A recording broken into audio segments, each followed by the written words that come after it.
I am making cream cheese chicken crack chili.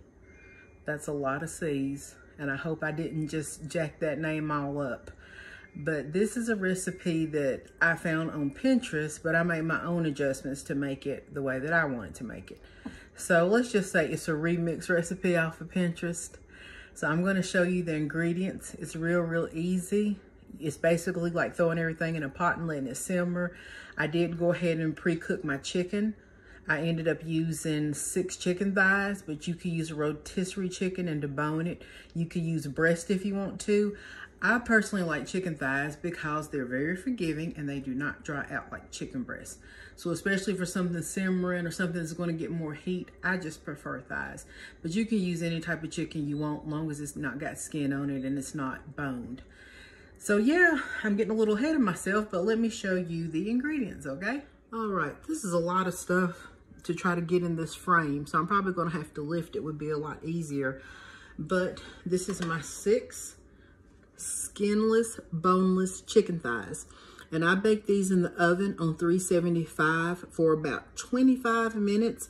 You just bake them until they're done. Some thighs are really tiny, some thighs are thicker. So, you know, the time that you cook them may vary. But I put black pepper, cumin, a little bit of cayenne because I like things spicy, granulated garlic, Lawry seasoned salt. And you don't have to be specific with what you season your chicken with. Or, you know, you could just even boil your chicken. Boil it in a little chicken broth or throw you a bouillon in to just flavor it if you don't want to like season your chicken. Because there's going to be seasoning, you know, plenty of seasoning within the recipe. But I like to season my chicken. I'm just a person that's really heavy on spice and I like heat. But like I said, you don't have to use those seasonings. Even old classic salt and pepper would do on this chicken. Okay, we have about 3/4 of a cup of bacon. We have seasoning, which is a teaspoon of cumin, a teaspoon of chili powder, and a teaspoon of onion powder. We have 12 ounces of cream cheese, which is 1.5 bricks. We're going to use about 2.5 cups of this chicken stock, more or less, depending on your taste, if you want it thinned out more. We're using Rotel, which I love Rotel, which is diced tomatoes and green chili peppers. Then this is 1 ounce of Hidden Valley Ranch. I have the big economy size ranch from Sam's Club, so I just measured out some in there and left my packets for other things. And then we have a can of rinsed black beans and a can of rinsed pinto beans. Or let's just say with the pintos, I didn't rinse them, but with the black beans I did because the, you know, the solution that they're in or the water is real black and I don't want my chili to look discolored. But like the pintos, I didn't think that they really needed to be rinsed, but to each their own. And these pintos in particular, I got the ones with onion, but I didn't mean to. And I really was going to change it up and put chili beans in it because like I said, I really like spice and I like everything to be seasoned.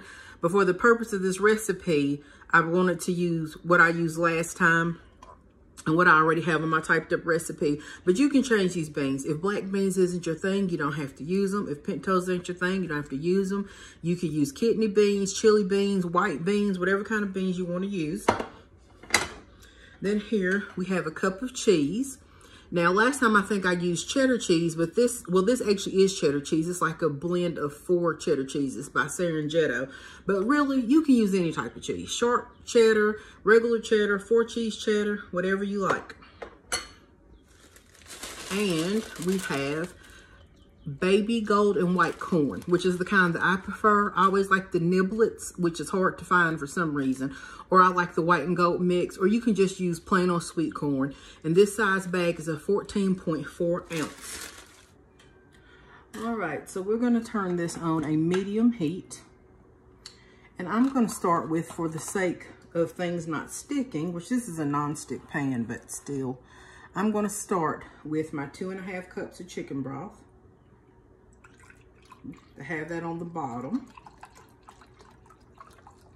And I'm saying broth, this is chicken stock. I prefer the stock.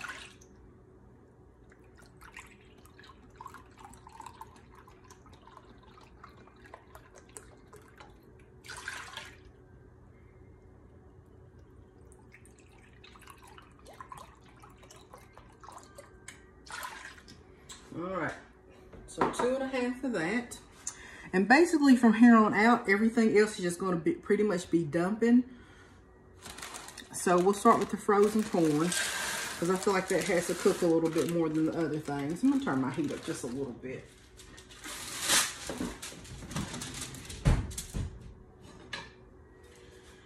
All right, so we got the frozen corn in there.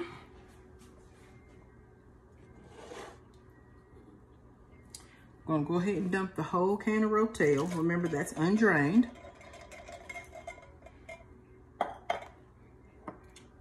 One ounce of Hidden Valley Ranch dressing, seasoning, not dip mix, excuse me.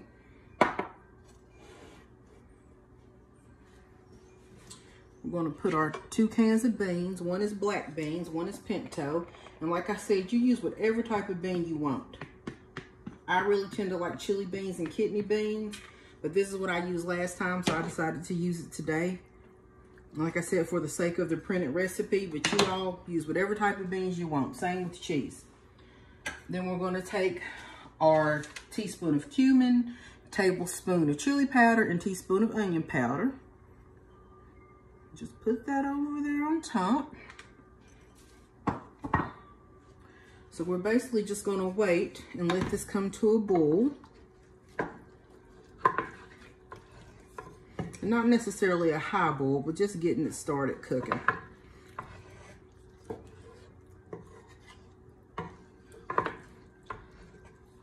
So yeah, I turned this more up to a high heat, a medium high, more high, and we're going to let this start to boil. Okay, so we got us a nice little boil going. It's definitely heated throughout.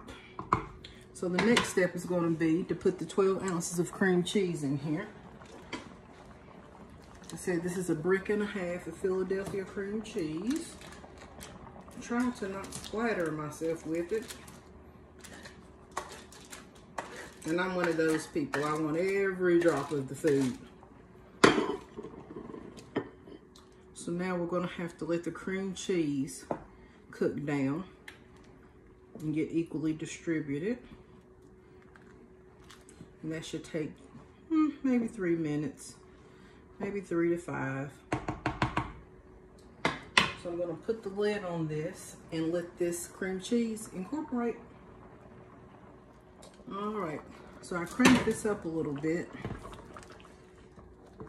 And the next thing that we want to do is we want to add in our cheese and get that melted. This is a cup of cheddar. It's 4 cheese cheddar.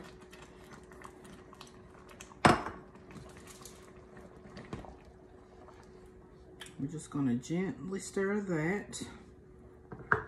Just getting it all incorporated real good and even. That doesn't have to cook for minutes or anything. It pretty much melts when you put it in there. And the next thing we're going to do is dump this chicken. And like I said, I use about 6 to 8 thighs, just depending. We're big meat eaters, but I really think 3 cups of chicken would be enough. This is probably 3.5 to 4 maybe. But you know, you don't have to put this much meat in here if you don't want to. And you know, the more meat that you put, the thicker it's going to make your soup. But you can also thin it down with chicken broth if need be. So we're just going to gently fold this. Just basically at this point, wanting everything to get good and heated and warmed back up. And I know I've told y'all about these spoons. Honey, get you one. These are the best spoons. My grandma taught me that about these spoons that are flat on the end. They're so good for like scraping the bottom of your pan to prevent sticking. I mean, they're just wonderful. They're great for when you want to break something up. Like if I want to break some cream cheese up on the side, it's just a great, great spoon. And then the next thing is the 3/4 a cup of cooked bacon pieces, or 8 pieces of thick bacon, or I hate to say 16, but let's just say a pack of regular bacon. We'll say that. It's a lot of bacon. You know, a pack of bacon doesn't really make that much bacon, in my opinion.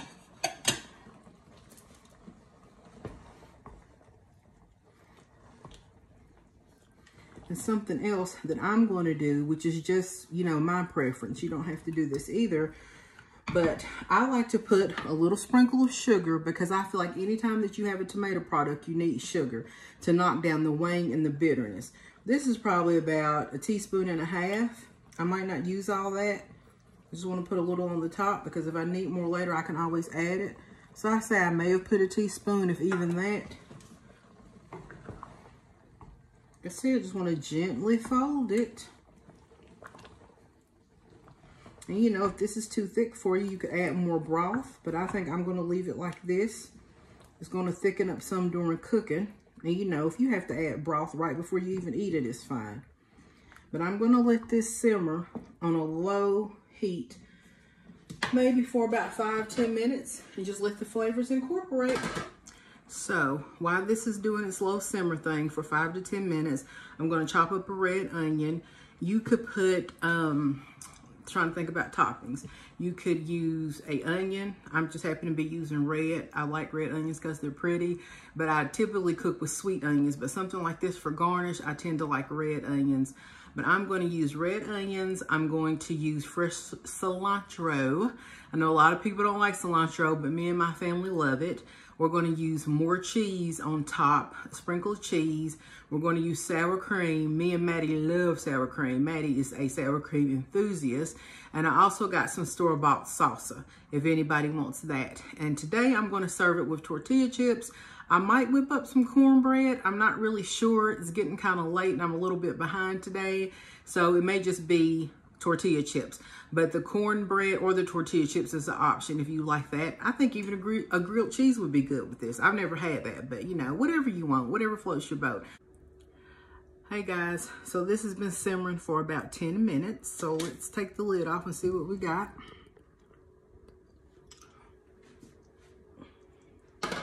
Just a real low simmer. It just needed to get heated up and let the flavors mingle. And that's pretty much it.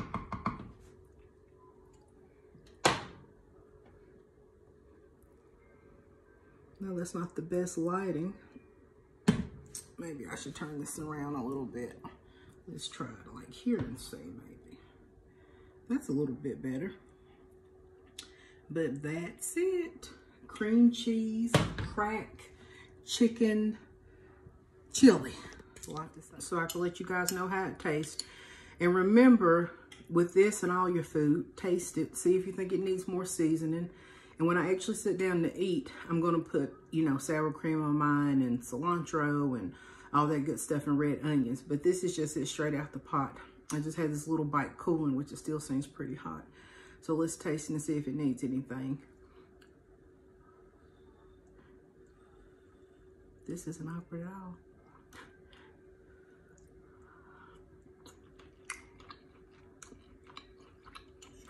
That's good. That's pretty good, y'all. So thank y'all for tuning in. I hope you all make this easy peasy, really tasty. It's a nice break from traditional chili. You know, if you want something Mexican, but you want something a little different, this has got you. It's pretty good. So thank you all for tuning in. Please follow me on YouTube, like me on Facebook. Where else am I at? Instagram, you name it, I'm pretty much there. So I would really appreciate if you all follow me on social media, and I really appreciate if you shared these videos. If you like what you see, please, please, please, please share. So today was easy peasy and simple, and I hope you all enjoy.